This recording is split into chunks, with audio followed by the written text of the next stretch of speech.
I wanted to do a little bit on this book. It's called Sexual Secrets by Nick Douglas and Penny Slinger, The Alchemy of Ecstasy. It's, I don't know, just lots of jumbled things together but it brings a lot of stuff together. The Taoists are the king of all this. The Chinese are the light years sort of ahead of everybody else. Where they're just, they've been doing this a long time. This is all 2,000 years old. I don't know. The Muslims are pretty up a lot of this stuff. And the Hindus, the Hindus and the Chinese are really advanced, and the Muslims are pretty far along as well. And this book just brings in a little bit of everybody, but particularly those three. Some about the Christians, the chivalry was all about this, really.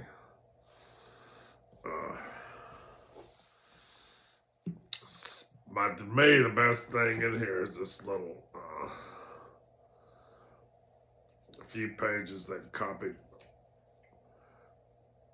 It's kind of about the mood. I don't know, it really evokes a mood, but there's three girls, these three Chinese women are talking to the emperor, and they're initiating the emperor into what this is all about.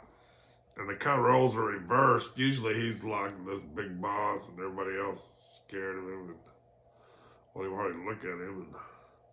And in this case, they're the boss and he's listening to them.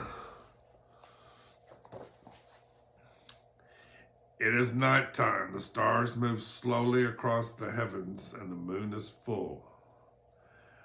The slight mist clears and the moonlight reveals a Taoist pleasure garden.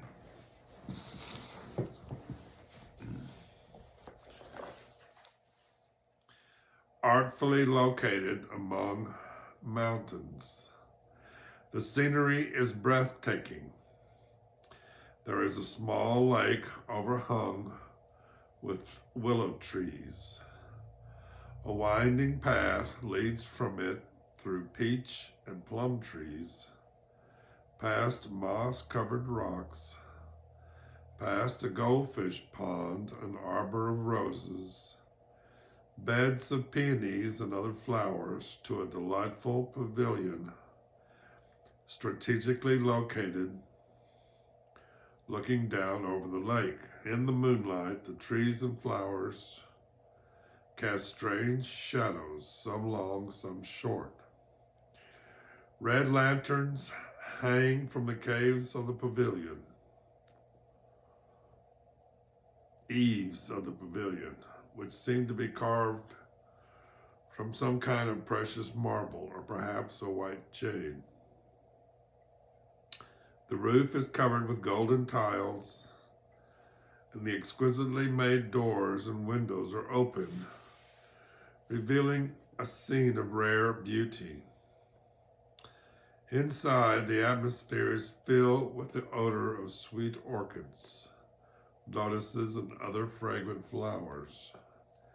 Candles and lanterns illuminate the single large room, which has red-colored silk hangings, embroidered curtains, carpets, rugs, painted screens, and fine art tastefully arranged. Reclining on a rosewood bed carved in the shape of a dragon is the Yellow Emperor. He appears to be attentively listening to three young Oriental women of unimaginable beauty. Though we are three, in truth we are one, says the damsel with a slightly darker skin than the others. Just as you are the son of heaven, we are the daughters of earth. We are called the plain girl, the elected girl, and the dark girl. Our function is to initiate you into the supreme truth concerning sexuality. I am Son Nu, the dark girl, the peach of immortality, and those are my loving sisters. My name is Son Nu, the elected girl, says the one wearing purple silk robes. I am also called Goddess of Many Colors. Just as the emperor must familiarize himself with everything in his empire in order to rule it well, so should he know the secrets of sexual love, to enable him to harmonize himself with his queen and concubines.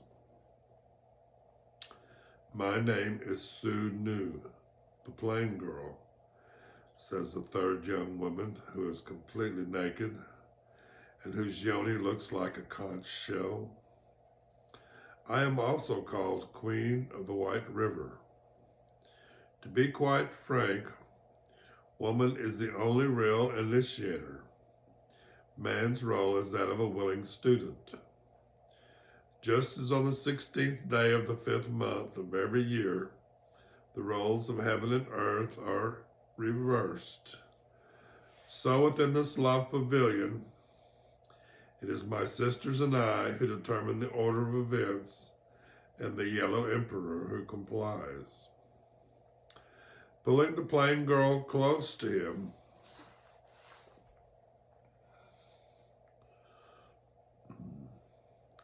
and then placing his head close to her lap, as if in obeisance, the Yellow Emperor says, "Serious one, explain to me the roles of heaven and earth. Initiate me into the secret sexual methods pertaining to rulership. Tell me why it is that husbands are but one, whereas wives are many. Reveal to me the inner meaning of polygamy, and when, if ever, polyandry is permissible. Tell me also when your precious conch shell will be ready and willing to receive my jade scepter." Laughing mischievously, the plain girl draws herself away from the Yellow Emperor, and reaching to one side, she picks up an exquisite multi-stringed musical instrument, something like a zither. The elected girl drapes an embroidered housecoat with a phoenix design on it around the plain girl's shoulders, smooths her hair, and moves over to a small table, holding a jade bottle and some crystal glasses. The dark girl sits next to the emperor to his left and begins to flirt with him. "Heaven expands, earth contracts," says the plain girl as she delicately plucks the strings of her instrument. Expansion and contraction are the roles of heaven and earth, just as heaven is solitary, whereas earths are legion. So it is that husbands are one and wives are many. It is truly said that the husband is heaven, and heaven cannot be shirked. As emperor, you are authorized to enjoy one wife of the first rank, 3 precious consorts, 9 wives of the second rank, 27 wives of the third rank, and 81 concubines. The wife of the first rank is the Queen of Heaven, and the 3 precious consorts are the daughters of earth.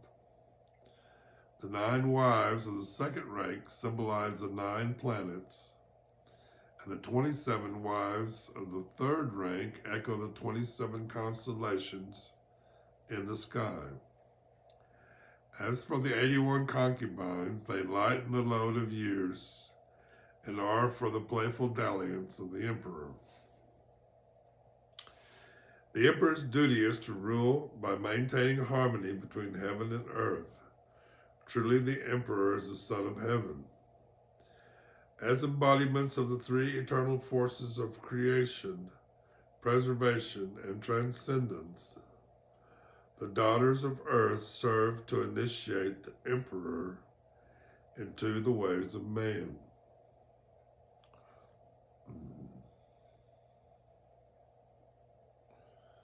The Emperor's duty is to rule by maintaining harmony between heaven and earth. Truly the Emperor is the Son of Heaven. As embodiments of the three eternal forces of creation, preservation, and transcendence, the daughters of earth serve to initiate the Emperor into the ways of man.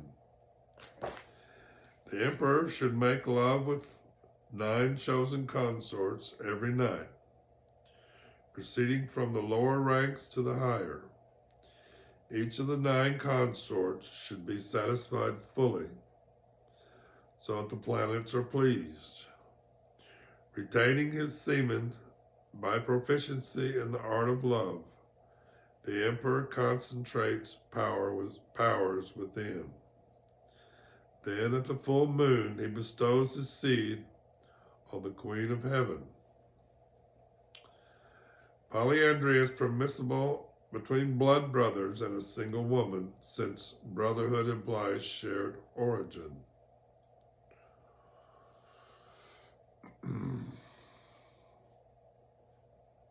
How can those of an identical origin in reality be thought of as different?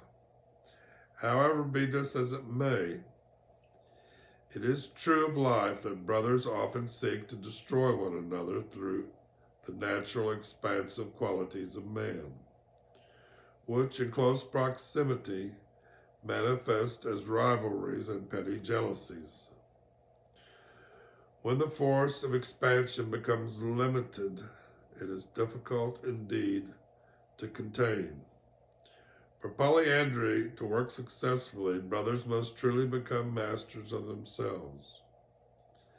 As for your last question, my conch shell is even now ready to receive your precious shade scepter. However, by your questions, it seems that you are not yet ready for me. And what of my sisters? Are you ready for them? Here now, Swa Nu, the elected girl, has prepared the wine. Drink and look within. See what other questions come to mind.